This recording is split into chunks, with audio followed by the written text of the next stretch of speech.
there's now lots of lore around the origins of our bear. And I kind of like to keep it that way. I'm like, whatever you want the story to be, the story can be. I'm Carolyn Hadlock, Executive Creative Director at Young & Larimore, and this is the Beautiful Thinkers Project, a podcast where I ask founders, creators, leaders, and visionaries how they bring their ideas to life.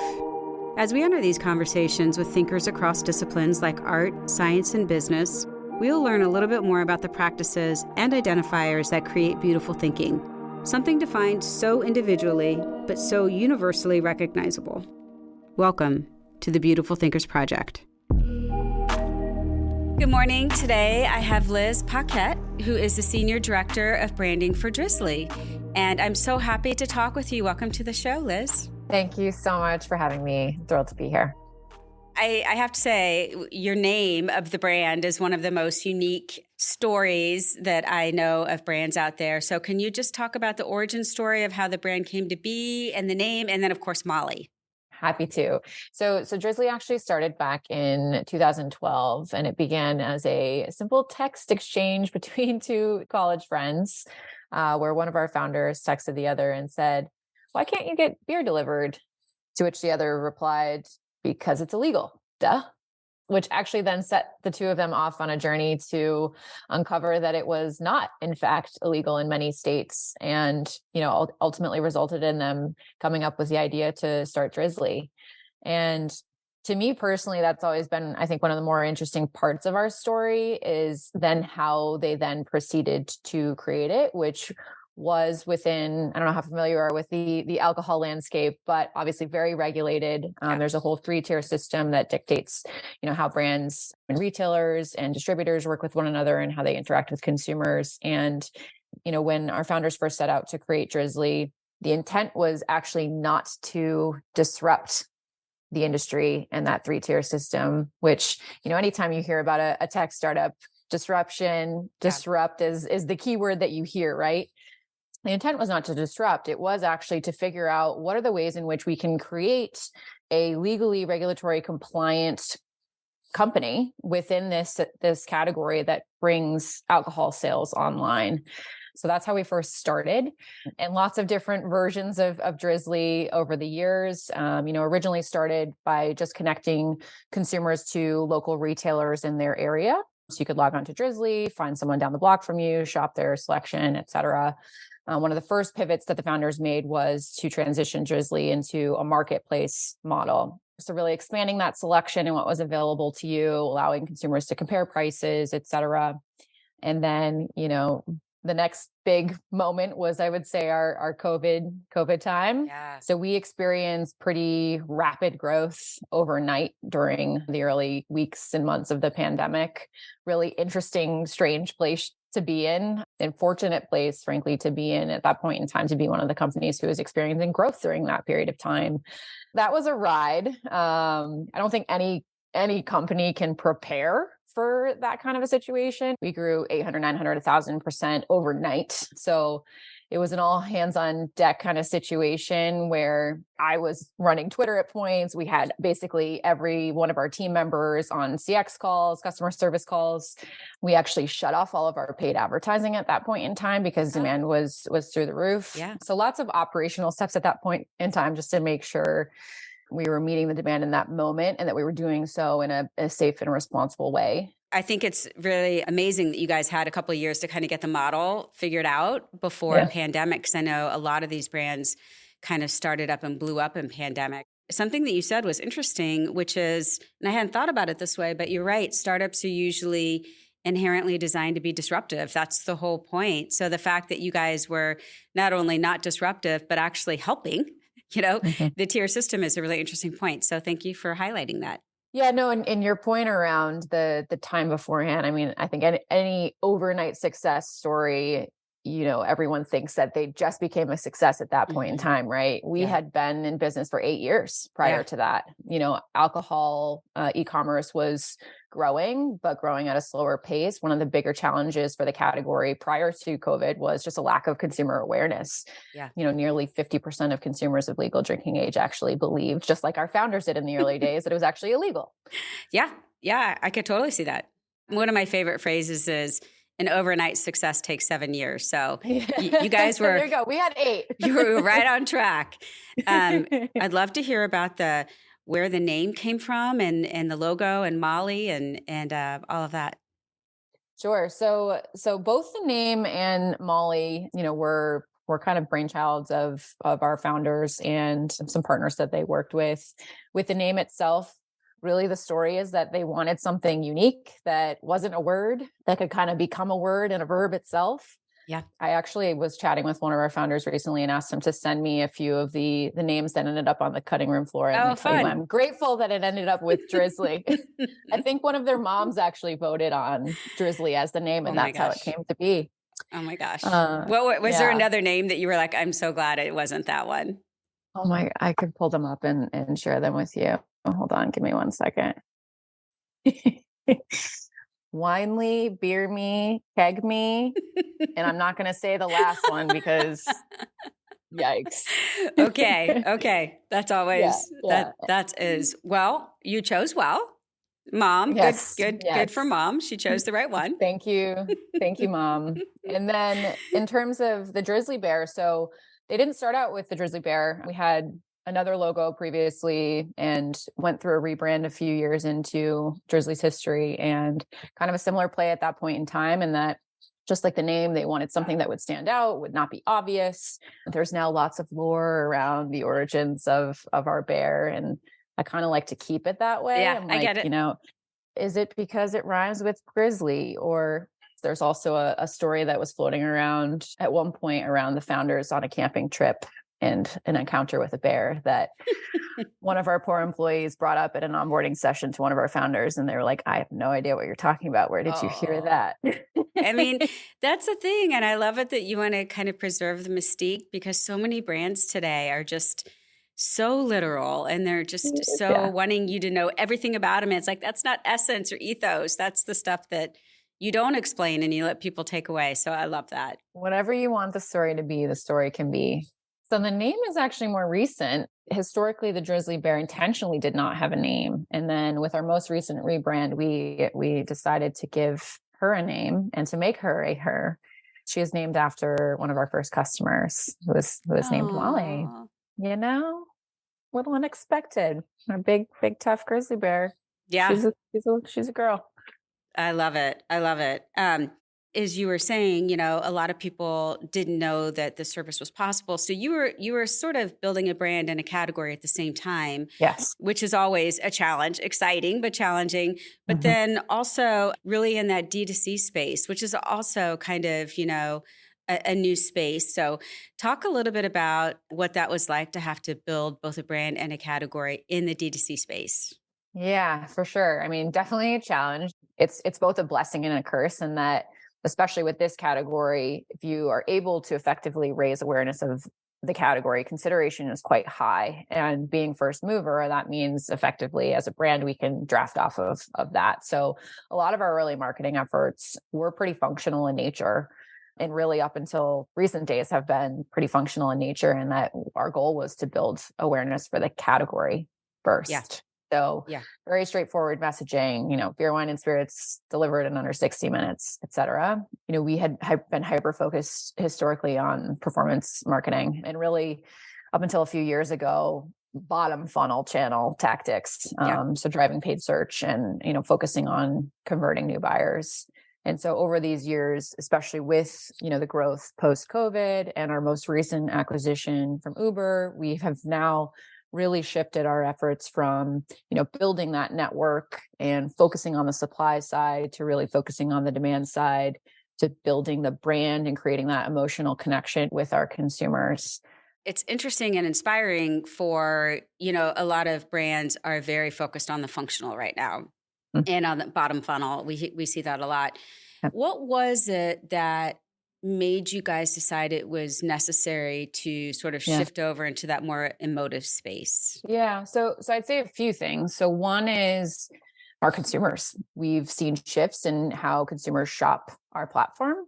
So seeing them actually use us for more use cases, more moments in their lives, especially during the pandemic, the gifting use case on Drizly went through the roof. And what you see from that is, especially during that time in particular, you know, a lot of the use cases for Drizly get it quickly, especially during the pandemic, wanting to just maintain their safety, right? Not having to go out into the world, into stores. But then that gifting use case started to show us too that that was a way for our customers to connect with one another when they couldn't be together. So like sending a bottle of your favorite wine to mom who's 3 states over who you can't go visit, and having that virtual cheers, I think opened our eyes a little bit more to the possibility and the responsibility of us of helping to support and create more of those moments. And That's then, cool.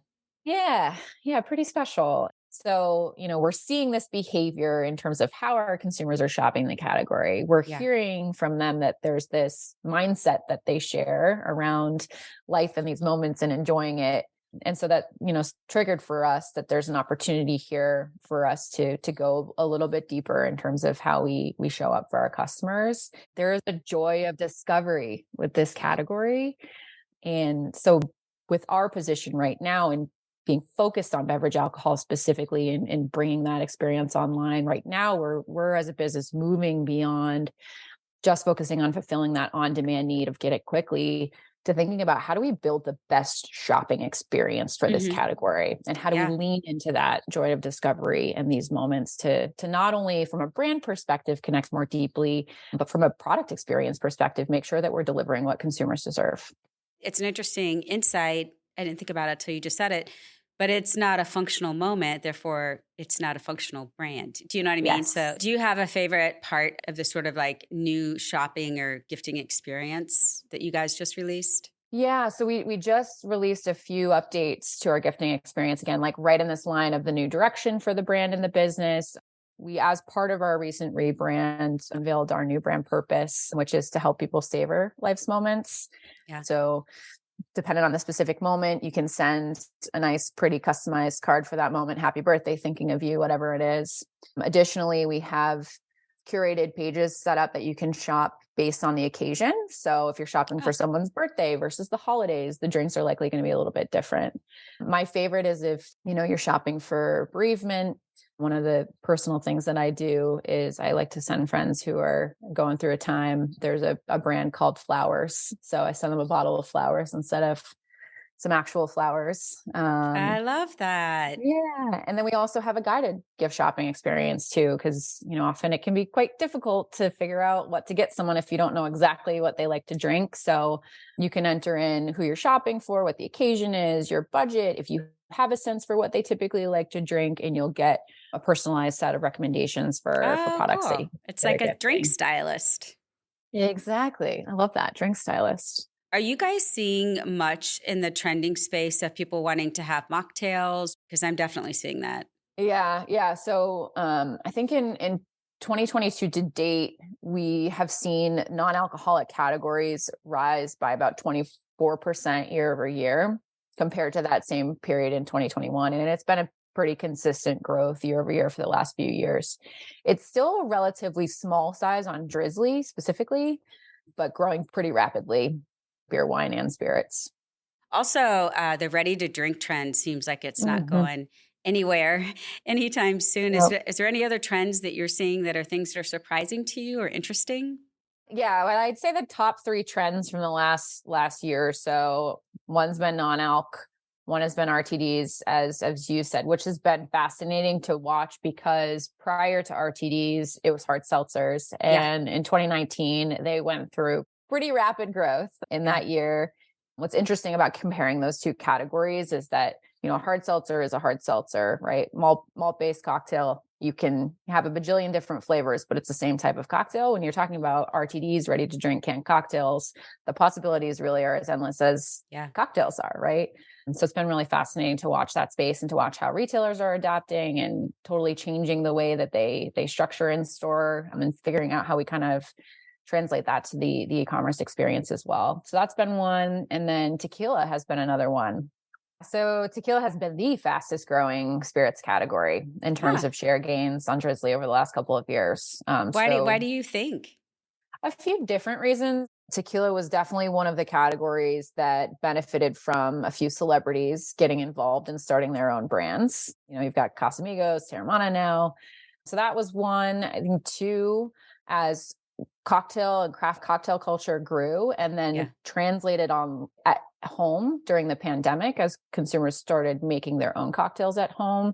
Tequila really started to shift from, being the shot that you take at the bar to something that can help really enhance a cocktail. Margaritas are the number one cocktail. And then also I'd say too, just the premiumization of the category as well. So there's just a lot of really, really excellent quality products being made there. And I think consumers are getting more comfortable with experimenting in the category too.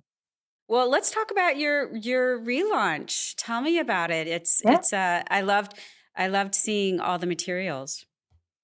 Yeah. So a few things as part of this relaunch. We, like I mentioned earlier, announced our new purpose. Additionally, we refreshed our brand and then relaunched with a new campaign as well. So a few reasons why we did this and why this point in time. One, I've talked about, we obviously just went through a massive shift as a business. Coming out of the pandemic. It's now Drizly's 10-year anniversary. And then this past year, we were acquired by Uber too. So a lot of things at play to force us to take a minute to think about who we are and who we want to be for this next chapter of the business. When I first joined the brand, I'd say I joined back in 2019. We were probably in our early to mid 20s, figuring out who we were in the world, starting to grow up a little bit. And I think now we're 30s, full-fledged adult, got some responsibilities. We know who we are and who we want to be. And now we need to focus and go do it. Yeah. So with all those things in play, it wasn't just about a campaign for us. It's very much central to who we were as a brand and a business. And that's why we first started with that purpose. Why do we exist in the world? What are we trying to accomplish here? What can we offer our customers? And that plays out in a few different ways in terms of, like I mentioned, helping them find the right drink for the moment. I think the drink itself sometimes can really be the thing that you're savoring and makes the moment, and then it goes back to not having to leave the moment as well. We're still going to deliver in a way that is convenient for you. Branding wise, wanting to make sure we partnered with a Brooklyn-based agency, Red Antler, who's phenomenal from a branding perspective, really wanting to contemporize our brand and shift to a brand that reflected that point of view, much more about the lifestyle and that emotional connection, showcasing the people in these moments versus just the products. Yeah. So again, that shift from function. And then also the campaign, we had already started investing in some of those channels, already had creative out in the world, but needed to develop a new campaign and creative that would be that signal to consumers beyond just the purpose and the new branding to really start to tell the story of the shift and what role Drizly can start to play in your life. Yeah. It definitely felt like a relaunch, not a refresh, which I think was your intent. I was so happy to see you guys use all the channels and not just launch in digital. Tell me how you came to using broadcast and using some of the traditional channels as well as obviously social and digital. Yeah, I was happy too. Yeah. So we, even 3 years ago, right, very, very performance driven, bottom funnel tactics, but we have been testing into more channels over the last few years. And back in 2019, actually ran a co-marketing campaign with one of our partners where we first ran TV and out of home through the lens of, can we actually do this in a way that drives the performance that we need in an efficient manner? And got some really great results from that. And then have been slowly investing and diversifying our mix over the last few years. So we'd already been in these channels, but we had never really approached it from a cohesive, integrated campaign standpoint. So this was really first point for us to do that at this kind of caliber and level. Yeah. We wanted this to be a big moment. And of course, broadcast is going to allow you to do a little bit more of the storytelling that you can on some other channels. Yeah. What advice, I always like to ask this question for people who are doing things that are a little counterintuitive, but what advice would you have for other brands who just are so enamored with digital only and social only on why it's important? Yeah. So a few things, one, I like to think of brands as humans. So, a brand is not just one channel or one campaign, just as a person is just not one moment in time Hmm. or who they are in one place. Like a brand is something that is holistic, right? How you look and how you sound and where you are and the values that you stand for. Yeah. I think it's important to be thinking about like, just because this is the channel I think I should be on and I think my customers are here, like, are you showing up in all of the right Yeah. places? And I'd say more and more, there's probably fatigue on some of those channels that we think are the channels that we should be using. Mm. And obviously, a lot more reporting challenges these days with some of the recent shifts. It's a dangerous territory to get into if you're becoming solely dependent and reliant on one or a few types of channels as a brand. And that's where like some of the organic and non-trad or even traditional elements can come into play to help to balance that too. Yeah, that's a really interesting point. I never thought about the fatigue, but you're so right. One thing I wanted to ask you about is your Sip with Purpose initiative. Talk about that a little Yeah. bit. Yeah, so Sip with Purpose is an initiative that we launched this year, and really the intent behind this program is to bring awareness and help to drive share of sales of brands on our platform that are owned by members of historically underrepresented Mhm. communities. So we had started really in earnest, like many other brands back in 2020, really starting to support brands that were owned by these groups in a bigger way. We first launched back in 2020 the ability to actually shop by brand ownership on our platform, Oh, and that's then cool. yeah, so you can shop by women-owned brands, Black-owned brands, Asian-owned brands, et cetera, on the platform. So being able to find and support these brands Yeah. was really important to us as a business, but also we know incredibly important to our consumers as well. This has been an effort for us for some time, but really felt that there was an opportunity for us to be doing more here to support, like many other industries, the bev alc industry has been historically pretty challenging for members of underrepresented minority groups to break into, especially from a producer perspective. And we are sitting in a unique position. Yeah. We sit outside of the three-tier system. We're able to work across the whole industry. We partner with retailers, with distributors, with suppliers. So being able to use that position, and of course, like we have this massive consumer base. So the vision was to launch an accelerator program and a broader initiative that helped to support these brands. So one is we have a media commitment to promoting these brands on our platform. Mm. Two, we launched this accelerator this year. So we have three brands that are in our inaugural class going through it. So one is Lunar Hard Seltzer. The second is Sorel Liqueur, and then Inspiro Tequila. And these brands are going through a 1-year accelerator where they're getting partnered with a number of different, important stakeholders throughout the industry to gain access that they may not have otherwise had. And then beyond that, we have created new ways for consumers to shop on the platform as well, Yeah. these brands. So we have a whole hub now. It's called the Sip with Purpose Hub. Yeah. You can go and find a bunch of these different brands, read and learn more about their stories. That is cool. I really love the accelerator piece of that. It's like one thing to market, but it's another thing to really help them grow in a fundamental way. The last area that I wanted to talk about is the creative integration. You talked about working with Red Antler, and then I also know you have a pretty robust in-house creative. Talk about why you have a hybrid model and how that works and how that benefits a business. Sure. So, if anyone ever has the model for this, I would Yeah. love to see it, right? We're all Yeah. figuring it out. But the reality is that I think, especially in today's world, the needs of a business and of a brand change so frequently Mm-hmm. and they're with the proliferation of channels, there are just different specialties that are required in order to do a job to the best of your capability. Yep. And so as we think about partners that we work with, it tends to be based on those specific needs, whether that's by function, a specialty that we do not have in-house and that for various reasons we have determined we are not going to at this point in time invest in-house, Right. or by project, like what is our need at this one point in time.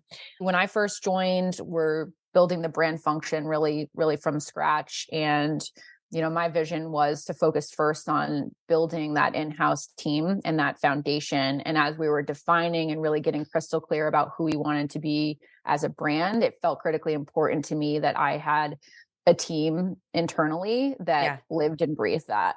And super proud of the team that we have today. They're incredibly strong. And now it's about getting leverage from partners in the right areas based on, again, that function or need. So we work with a number of different partners. And what I think is great about having that hybrid model and that internal team is that even when we're working with partners, they're involved. Yeah. So I have that team who I know has the creative know-how and chops, like they get it and can really speak that language, but they also are living and breathing the brand, which for us is critically important.